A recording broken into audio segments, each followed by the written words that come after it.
చేయాలనుకుంటున్నానండి. దోసకాయ medium size తీసుకున్నాను. శుభ్రంగా కడిగి తొక్క తీసుకొని ముక్కలు కట్ చేసి పెట్టుకున్నాను. అలాగే పచ్చిమిర్చి ఒక 6-7 తీసుకోవచ్చు, మన కారం తగ్గట్టు తినే విధంగా.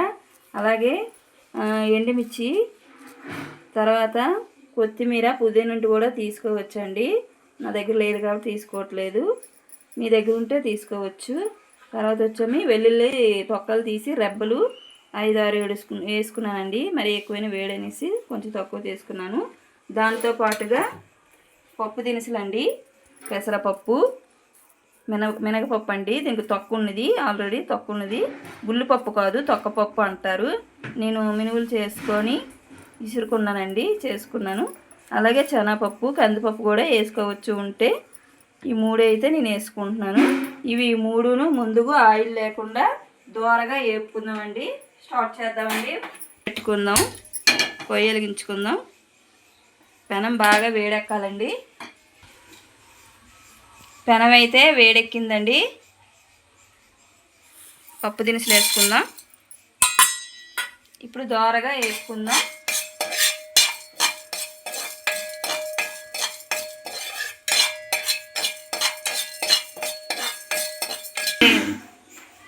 ఏగేయండి.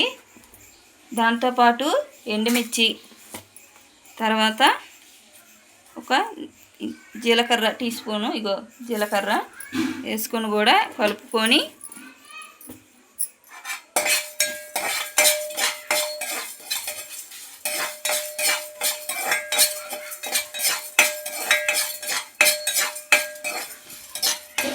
ఏగిపోయిందండి.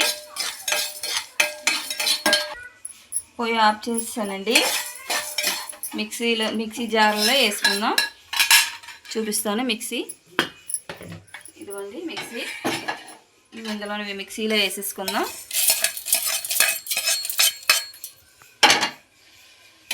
ఇది పక్కన పెట్టా. మళ్ళీ పెనంలో ఇప్పుడు ఆయిల్ పోసుకుందామండి. 2 లేదా 3 టీ స్పూన్లు వేసుకుందాం దానికే కాబట్టి. పొయ్యి వెలిగించి మర్చిపోయానండి, ఇందాక ఆఫ్ చేశాను కదా. ఇప్పుడు మళ్ళీ వెలిగిస్తున్నాను. ఆల్రెడీ పెనం వేడిగానే ఉంది, ఎందుకంటే పప్పులు వేపాను కదా, వేడి ఉంది. నూనె బాగా కాగిన తర్వాత,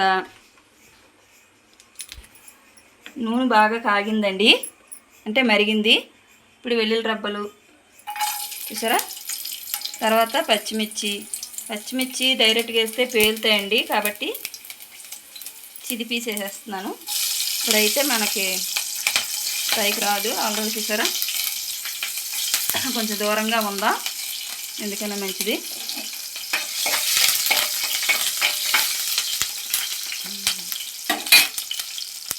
అలాగే మనం తరిగి పెట్టుకున్న దోసకాయ ముక్కలండి.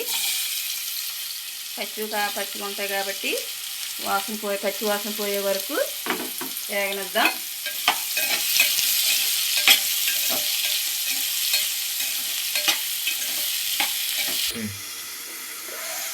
మూత పెట్టాను కాబట్టి మూత తీసుకుందాం.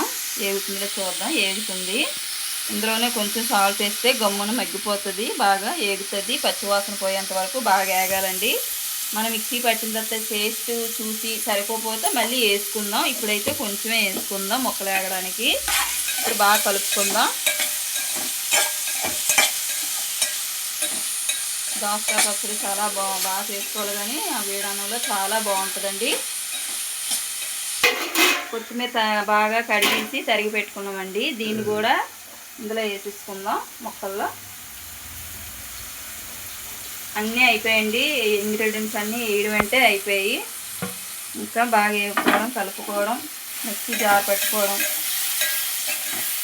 బాగా కలుపుకొని శుభ్రంగా 4 వైపులు సర్దుకొని మూత పెట్టుకొని 10 నిమిషాల తర్వాత చూద్దామండి దాన్ని ఎలా ఉంటుందో. మూత ఇందాక చెప్పాను కదండి 10 నిమిషాల తర్వాత చూద్దామని ఎలా ఉంటుందో. ఇప్పుడైతే మనం చూద్దాం. 10 నిమిషాలు అయితే అయ్యింది. మూత తీసి చూద్దాము.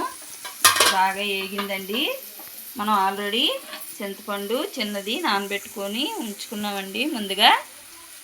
ఇప్పుడు ఇది కూడా ఇందులోనే ఈ ముక్కలకు పడుతుంది. తర్వాత ఆయిల్ కూడా ఇందులోనే బాగా బాగా ఉప్పు అయితే టేస్ట్ బాగుంటుందండి. కలుపుకొని మళ్ళీ 5 మినిట్స్ అండి. ఇప్పుడు 5 మినిట్స్ సరిపోతుంది. మళ్ళీ మూత పెట్టుకొని 5 మినిట్స్ వస్తుంది. 5 నిమిషాలు అన్నాను కదండి. చూద్దాం ఇప్పుడు. చూడండి పులుపు బాగా పట్టి దగ్గరికి మగ్గింది. ఇప్పుడు స్టవ్ ఆఫ్ చేసేద్దామండి. ఇది చల్లారి పడిన తర్వాత మిక్సీలో వేసుకొని మిక్సీ పెట్టిన తర్వాత మీకు చూపిస్తానండి. ఇవ్వండి మిక్సీలో వేసుకుంటున్నానండి. వేడిగా ఉంది. నేను వేసేసుకుంటున్నాను కానీ డైరెక్ట్ పెట్టినండి. ఇందులో వేసేసుకుంటున్నాను అంతేని. చల్లారి అయిన తర్వాత మిక్సీ అయితే వేస్తాను. కాలుతుందండి పెనం, బాగా వేడి ఎక్కువైపోయింది.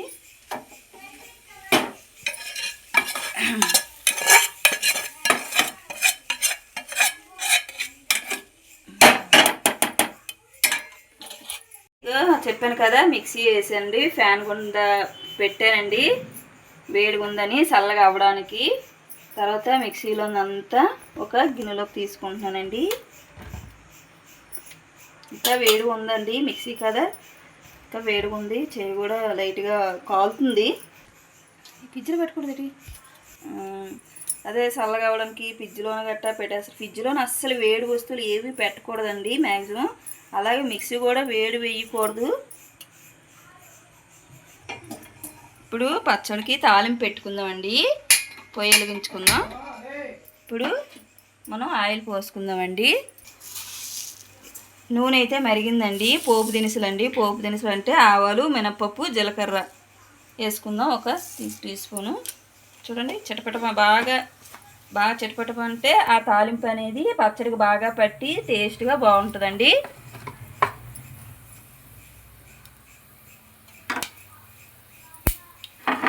అలాగే కరివేపాకు. ఇందాక మనము పసుపు వేయలేదండి. ఇప్పుడు మనకి కలర్ఫుల్గా ఉండడానికి యాంటీబయాటిక్ 2 విధాలుగా యూజ్ అవుతుంది కాబట్టి మనం చిన్న చిటికెడు పసుపు వేసుకున్నామండి. ఆయిల్ వేసుకుంటే బాగుంటుంది. నేను పచ్చడి మిక్సీ పెట్టినప్పుడు చూశానండి. పులుపు అన్నీ సరిపోయండి, బాగుంది. 2 ఎండుమిర్చి వేసుకుందామండి. ఇంకా పచ్చడి ఘాటుగా ఉంటేనే బాగుంటుంది, రైస్లో కలుపుకుంటాం కాబట్టి.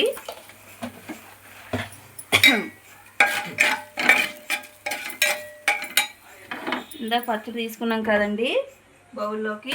ఇప్పుడు దీన్ని పచ్చడిలోనూ పోపు వేసుకుందామండి.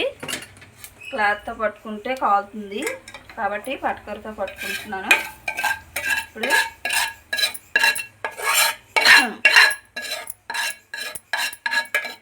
ఇప్పుడు పచ్చడిలోనూ మనం ఈ పోపుని చూడండి ఎంత కలర్ఫుల్గా ఎంత బాగుందో.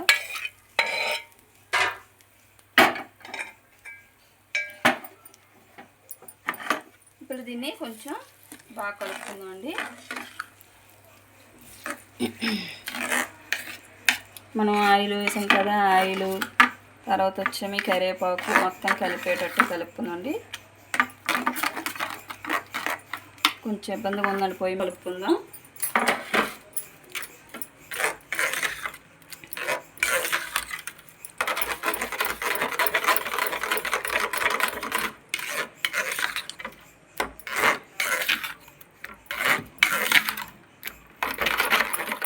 మనం వేసిన పోపు మొత్తం పచ్చడి మొత్తం కలిపియాలండి.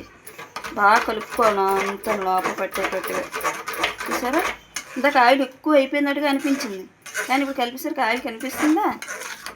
ఆయిల్ కనపడకూడదు అంటే ఆయిల్ అంతా మనకు కరెక్టే సరిపోయింది. ఆయిల్ అంత వేసాం అంత మామూలు పచ్చడిలాగే ఉంది. ఆవకాయలా లేదు. ఆవకాయ అంటే అలా ఉంటుంది, నూనె తేలినట్టుగా ఉంటుంది. కానీ ఆవకాయ కాదు కదా, ఇది పచ్చడి కాబట్టి ఇలాగ ఈ కండెన్సన్లో ఉండాలి. అంతేనండి, రెడీ అయిపోయిందండి దోసకాయ పచ్చడి. వేడివేడి అన్నంలో కలుపు తింటే చాలా బాగుంటుంది. దీన్ని గార్నిష్ చేద్దాము కొంచెం కొత్తిమీరతోను